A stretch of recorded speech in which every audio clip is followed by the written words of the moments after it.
کہ ہومیوپیتھک طریقہ علاج ایسے علاج کو کہتے ہیں جس میں مرض کی علامتوں سے ملتی جلتی علامتیں پیدا کرنے والے زہر کو اس مرض کی شفا کے لیے استعمال کیا جاتا ہے۔ زہر اتنی خفیف مقدار میں استعمال ہوتا ہے کہ ایک منزل پہ پہنچ کے اس کا کچھ بھی باقی نہیں رہتا۔ اس محلول میں جس میں زہر کا ابتدائی قطرہ ڈالا گیا تھا اس میں صرف اس زہر کی ایک یاد سی رہ جاتی ہے، اور وہی جب خوراک کے طور پر مریض کو دی جائے تو روح اس کو معلوم کر لیتی، اس کا پیغام سمجھ جاتی ہے اور روح کے تابع جسم رد عمل دکھاتا ہے۔ یہ کہنا لازمی ہے، یہ ہے تو سائنس کی گفتگو، مگر ایسی سائنس کی جس میں روح کے ذکر کے بغیر بات آگے نہیں بڑھ سکتی، کیونکہ جہاں تک سائنس کا تعلق ہے اصل دوا جس سے ہومیوپیتھی کی پوٹینسی بنائی جاتی ہے، اس کی طاقتیں بڑھائی جاتی ہیں، کچھ دیر کے بعد اس دوا کا کچھ بھی باقی نہیں رہتا۔ یعنی قطعی طور پر سائنس کی طرف سے ثابت شدہ حقیقت ہے کہ 30 پوٹینسی جس کو ہم کہتے ہیں اس میں اصل دوا کا کوئی ذرہ، کوئی ایٹم، کوئی سب پارٹیکل کچھ باقی نہیں رہتا، اور وہ روزمرہ کے طور پر اس طرح اثر دکھاتی ہے کہ جس میں کوئی اب کسی قسم کے شک کی گنجائش ہی نہیں۔ پہلے جرمنی سے یہ سلسلہ شروع ہوا تھا، اب یورپ میں دن بدن زیادہ مقبول ہوتا چلا جا رہا ہے، اور انگلستان میں بڑی کثرت سے اب ایلوپیتھ ہومیوپیتھ بن رہے ہیں، اور وہ بتاتے ہیں کہ ہمارے تجربے میں ہے بہت ہی غیر معمولی فائدہ پہنچتا ہے۔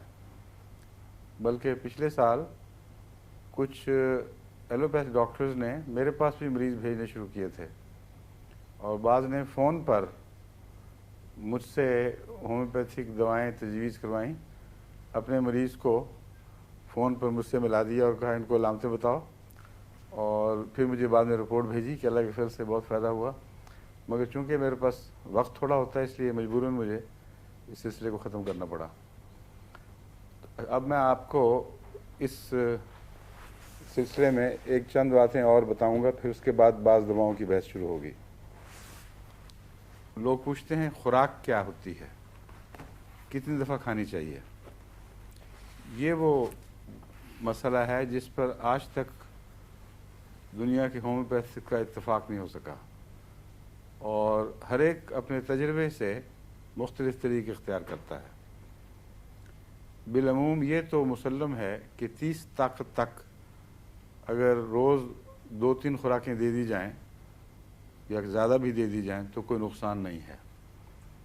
اس کو درمیانی طاقت کی خوراک سمجھا جاتا ہے۔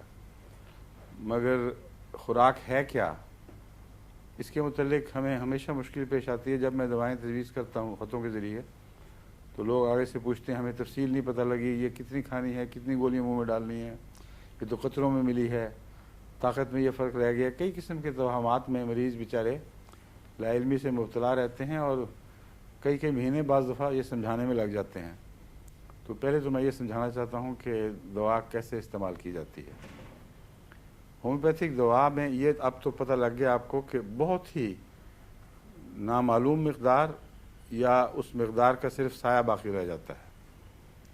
اس لیے جتنی دوا آپ کھاتے ہیں اس کے تھوڑے زیادہ ہونے کا فرق بھی کوئی نہیں پڑتا۔ یعنی اتنا خفیف اثر اس میں ہے کہ اگر وہ 50 گولیاں کھا جائیں یا 1 گولی کھا لیں عملاً کوئی فرق نہیں ہے، لیکن جتنی دفعہ کھائیں گے اس کا فرق پڑتا ہے، کیونکہ ایک دفعہ کھانے کو ایک سٹرائک کہا جا سکتا ہے۔ جب منہ میں وہ دوا گھلی ہے تو منہ سے ہی اثر شروع ہو جاتا ہے، معدے کے ساتھ اس کا کوئی تعلق نہیں۔ خون کے ذرے منہ سے ہی اس کو قبول کرتے ہیں اور اس کے خلاف جو بھی رد عمل دکھانا ہے وہ دکھاتے ہیں، اور اس لیے ایک قطرہ اگر ایک گھونٹ پانی میں گھول دیا جائے، اگر وہ محلول میں ہو یعنی لیکوڈ فارم میں پانی کی شکل میں، تو اس میں سے ایک قطرہ ڈال دیں ایک گھونٹ پانی میں یا 10 قطرے ڈال دیں، عملاً ایک ہی چیز ہے۔ اس لیے اس بارے میں کسی تردد کی ضرورت نہیں، اتنا ڈال لیں کہ آپ کو نفسیاتی لحاظ سے محسوس ہو کہ دوائی چلی گئی ہے۔ آپ بھی سمجھ رہے ہیں شاید, تھوڑی تھوڑی اردو جانتے ہیں ماشاء اللہ. The way you are nodding, it's very encouraging. تو گولیوں میں بھی یہی حساب ہے. ہم کہتے ہیں چند گولیاں, لوگ پوچھتے ہیں کتنی گولیاں, 5, 10, 15, 20, اور پھر وہ گن گن کے منہ میں ڈالتے ہیں. اس کی کوئی ضرورت نہیں ہے. میں تو ذرا سے یوں ہاتھ سے چھڑک دیتا ہوں اور منہ میں ڈال لیتا ہوں, خود بھی اور لوگوں کو بھی اس سے کھلاتا ہوں. ایک دفعہ میں نے اس کا ذکر کیا تھا, تو ایک ہومیوپیتھ صاحب جن کو میں نے سکھایا ہوا ہے, وقف جدید میں مجھ سے کلاسیں لیں, اور انہوں نے بڑا سخت احتجاج کا خط لکھا کہ آپ نے تو ہومیوپیتھک کا فلسفہ ہی بگاڑ دیا ہے. آپ کہتے ہیں ہاتھ پہ چھڑکو, ہاتھ پہ چھڑکتے ہی وہ سب کچھ ضائع ہو جائے گا, وہ تو بڑی احتیاط سے صاف کاغذ پر منہ میں ڈالنا چاہیے. ان کو یہ نہیں پتا کہ عام طور پر ہاتھ منہ سے بہت زیادہ صاف ہوتے ہیں.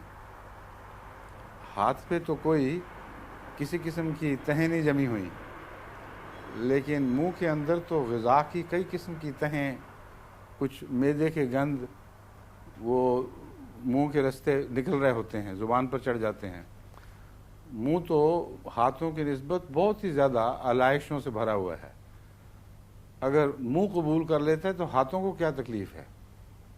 اس لیے بالکل وہم ہے, اور میں تو ہمیشہ اس طرح کرتا ہوں. پھر مجھ پر تو کبھی بھی ہومیوپیتھی کو اثر نہیں دکھانا چاہیے, نہ میرے بچوں پر.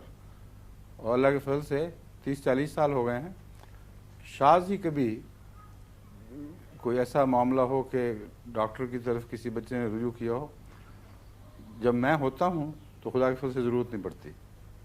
میں دورے پر ہوتا تھا, کبھی کبھی چلے بھی جاتے تھے ڈاکٹر کے پاس, تو وہ ہمارے پاس ہاں کیوں اثر دکھاتی ہے اگر آپ کے ہاں نہیں دکھاتی. تو بات یہ ہے وہ اتنی ہو کہ گھل جائے منہ میں, وہ اثر ضرور دکھاتی ہے. اور دیکھنے والی ایک اور بات یہ ہے کہ ہومیوپیتھک جس کاغذ پہ ڈالتے ہیں اس کاغذ پہ بھی تو آلودگیاں ہیں. کاغذ کا اپنا اثر ہے, اس میں کچھ بعض دفعہ کچھ کیمیکلز کے اثرات باقی ہوتے ہیں. زبان سے چکھ کے دیکھیں, کاغذ کا ایک مزہ ہوتا ہے. تو اس لیے یہ سب توہمات ہیں. نمک کی پوٹینسی ہے مثلا, جس کو ہم نیٹرمیور کہتے ہیں, اس کو کہتے ہیں کامن سالٹ, یعنی عام ٹیبل سالٹ اور کامن سالٹ دونوں لفظ استعمال ہوتے ہیں. اب منہ میں اتنی مقدار میں نمک موجود ہوتا ہے کہ اس بیچاری پوٹینسی کا تو کوئی حال ہی نہیں رہتا. وہ تو ایسا ہے جیسے نمک کی کان میں ایک معمولی سا پانی کا قطرہ ڈال کے دیکھا جائے, مگر پھر بھی اثر قبول ہوتا ہے. اس لیے کہ اس کے اثر کا نظام مختلف ہے. جب اس کو ہم پوٹنٹائز کرتے ہیں اور ہلکا کرتے چلے جاتے ہیں تو اس کے اندر کوئی ایسی طاقت ہے یاد کی جو خون میں گھل کر اپنا اثر ضرور دکھاتی ہے, اور جسم اس پیغام کو قبول کر لیتا ہے. اس بارے میں اب تک پوری طرح اتفاق نہیں ہو سکا کہ کیا ہے, لیکن میں نے بیان کیا تھا. میرے نزدیک ایک خدا تعالیٰ نے یاد کا ایسا نظام رکھا ہے کہ کوئی چیز جب کسی سے رابطے میں آئے تو جو اثر قبول کرے وہ ہلکا ہوتا چلا جائے گا, مگر ہمیشہ کے لیے مٹ نہیں سکتا. وہ ایسا نشان ہے کہ جب خدا چاہے گا قیامت کے دن اسے ابھارے گا, اور پھر انسان کی جلد بولے گی اور اس کا تمام روحانی بدن ساری یادداشت کو دوبارہ پیش کر دے گا. تو یہ اسی قسم کا نظام ہے, اس لیے اسے روحانی نظام کہنا ایک مجبوری کی بات ہے ہی روحانی نظام. مگر مادے کے ساتھ اس کا ایک تعلق ہے, اس لیے مادے کے واسطے سے ہم جسم کو روحانی شفا کے لیے پیغام دیتے ہیں.